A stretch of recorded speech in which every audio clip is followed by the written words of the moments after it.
భారత్లో తరచూ టమాటో, ఉల్లి, ఆలుగడ్డల ధరలు బగ్గుమంటున్నాయి. దానివల్ల ప్రజల ఇంటి పద్దులు తారుమారవుతున్నాయి. సరైన నిల్వ వసతులు కొరవడడం, ఆహార శుద్ధిలో వెనుకబాటు వల్ల ధరాభావం తప్పడం లేదు. ఇటీవల దేశవ్యాప్తంగా టమాటో ధరలు బగ్గుమనడాన్ని ప్రజలు ఇప్పట్లో మరచిపోలేరు. కేంద్ర ప్రభుత్వం నిర్ణీత ధరకు కొన్ని చోట్ల విక్రయ కేంద్రాలను తెరిచి నేపాల్ నుంచి అత్యవసరంగా టమాటోలను దిగుమతి చేసుకున్నా పరిస్థితి మెరుగుపడలేదు. 2 నెలల క్రితం వీధి అంగళ్ళలో కిలో టమాటోను 120కి విక్రయించారు.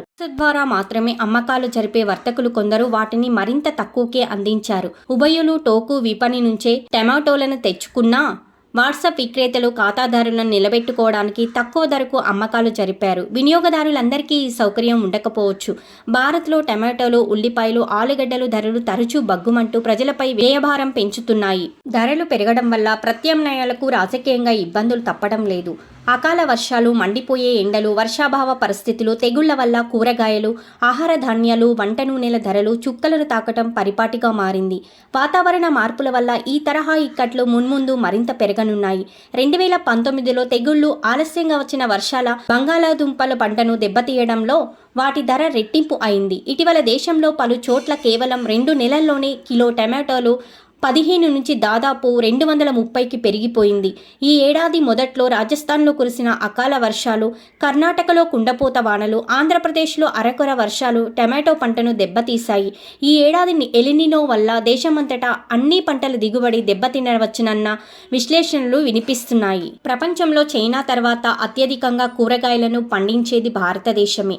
కొన్ని చోట్ల పంట దెబ్బతిన్నా మిగతా ప్రాంతాలలో ఉత్పత్తి ఆదుకోవాలి. ప్రపంచ వ్యవసాయోత్పత్తుల్లో భారత్ వాటా 11%, ఎగుమతుల్లో మాత్రం భారత్ వాటా 3%.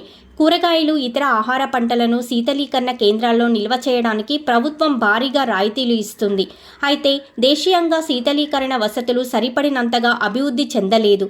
దేశంలో 1.50 లక్షల కోట్ల వ్యయంతో శీతలీకరణ కేంద్రాలు ఏర్పాటు చేయడానికి వీలున్నా అది కార్యరూపం దాల్చడం లేదు. ఫలితంగా పొలం నుండి మార్కెట్కు చేరేలోపే భారీగా పంట నష్టం అవుతుంది. ఫలితంగా కూరగాయల ధరలు పెరిగి ద్రవ్యోల్బణం విజృంభిస్తుంది. త్వరగా చెడిపోయే కూరగాయలు, పండ్లే కాదు పప్పు గింజలు, ఆహార ధాన్యాలను నిల్వ చేయడానికి తగిన సౌకర్యాలు లేక ఆహార ద్రవ్యోల్బణం ప్రజలను పీడిస్తోంది. టమాటో, ఉల్లి, ఆలుగడ్డ రేట్లు వినియోగదారుల చూచి ద్రవ్యోల్బణాన్ని పెంచుతున్నాయి.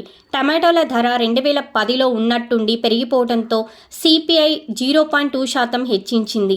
2013లో మహారాష్ట్రలో తీవ్ర అనావృష్టి వల్ల ఉల్లి ధర కొండెక్కింది.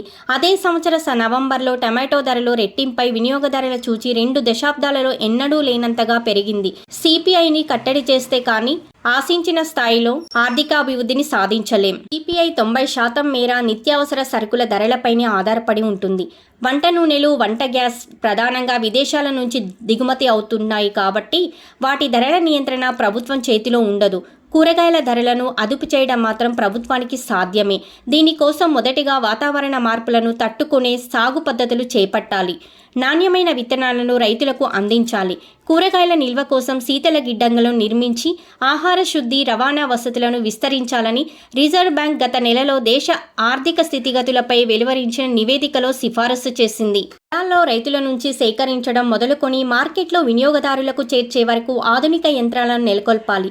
ప్రస్తుతం ఆలు, ఉల్లిగడ్డలకు శీతలీకరణ సదుపాయాలున్నా వాటి నిల్వ పరిమాణం గురించి ఎప్పటికప్పుడు తెలియజేయగల యంత్రాంగం లేదు. శీతలీకరణ గిడ్డంగుల్లో అత్యధికం ప్రైవేటు రంగంలో ఉన్నందువల్ల అవి విధిగా తమ సమాచారాన్ని గిడ్డంగుల అభివృద్ధి నియంత్రణ సంస్థతో పంచుకోనక్కర్లేదు. ఈ లోపాన్ని సరిదిద్దాలి. టమాటోలను పేస్టు, ఇతర పదార్థాల రూపంలో శీతలీకరణ గిడ్డంగుల్లో భద్రపరచవచ్చు. ఉల్లిపాయలను పొడి చేసి వేయించి నిల్వ చేసుకోవచ్చు. ఆలుగడ్డలను చిప్స్ రూపంలో నిల్వ ఉంచవచ్చు. ఆధునిక ఆహార శుద్ధి పద్ధతుల్లో టమాటో, ఆలు, ఉల్లితో ఆహార పదార్థాలను తయారు చేసి శీతల గిడ్డంగుల్లో నిల్వ చేయవచ్చు. దీనిపై మరిన్ని పరిశోధనలు జరపడం అత్యవసరం. భారతదేశ వ్యవసాయోత్పత్తుల పరిశ్రమ విలువ 33.27 లక్షల కోట్లని అంచనా. అయితే ప్రపంచ ఆహార శుద్ధి పరిశ్రమలలో భారత్ వాటా కేవలం 2% అని ఫిక్కీ, బోస్టన్ కన్సల్టింగ్ గ్రూపులు అంచనా వేశాయి. బ్రెజిల్లో 70%, చైనాలో 23% పండ్లు, కూరగాయలను ప్రాసెస్ చేస్తున్నారు. భారత్లో ఇది 2%. నిల్వ, రవాణా సౌకర్యాలు లేక ఇండియాలో దాదాపు 1.33 లక్షల కోట్ల విలువైన వ్యవసాయోత్పత్తులు నష్టమవుతున్నాయని ఒక అధ్యయనం వెల్లడించింది. భారత్లో 79 కోట్ల టన్నుల ఆహార ధాన్య నిల్వ వసతులు ఉన్నా 3.75 కోట్ల టన్నుల పండ్లు, కూరగాయలు మాత్రమే శీతలీకరణ సదుపాయాలు నెలకొన్నాయి. అవి ప్రధానంగా 4 రాష్ట్రాలకే పరిమితమయ్యాయి. దేశంలోని 7,000 పైచిలుకు వ్యవసాయ ఉత్పత్తి విపణి కమిటీలలో 1,270 మాత్రమే ఎలక్ట్రానిక్ జాతీయ వ్యవసాయ మార్కెట్లో అనుసంధానమై ఉన్నాయి. పొలం నుంచి వినియోగదారులకు చేర్చేందుకు అత్యాధునిక సేకరణ, మార్కెటింగ్, నిల్వ, ప్రాసెసింగ్ సౌకర్యాలు ఉంటేనే భారతీయ ఆహార రంగం అభ్యుదయ పదంలో వేగంగా పరుగులు తీయగలుగుతుంది. పట్టణాలు విస్తరిస్తున్నాయి. అందువల్ల శుద్ధి చేసిన ఆహారానికి మంచి విపణి ఉంది. అయినా భారత్ ఆహార విక్రయాలలో శుద్ధి చేసిన ఆహారం వాటా కేవలం 10%. తోటి వర్ధమాన దేశాలైన థాయిలాండ్, బ్రెజిల్లో ఆ వాటా వరుసగా 20-25%. భారత్ సైతం టమాటో, ఉల్లి, ఆలు శుద్ధి, నిల్వ, రవాణాకు తక్షణ ప్రాధాన్యం ఇవ్వాలి. గిడ్డంగుల అభివృద్ధి, నియంత్రణ సంస్థ ధృవీకరణ పొందిన శీతల గిడ్డంగుల సంఖ్యను పెంచాలి. అక్కడి నుంచి వాటిని వినియోగదారులకు సరసమైన ధరలకు అందించాలి. ఈ 3 పంటలను కాంట్రాక్టు పద్ధతిలో సాగు చేసి ప్రాసెస్ చేయడానికి అపార అవకాశాలున్నాయి. శుద్ధి చేసిన నాణ్యమైన ఆహార పదార్థాల ధరలు చాలా కాలం పాటు స్థిరంగా ఉండి ద్రవ్యోల్బణాన్ని అదుపు చేస్తాయి.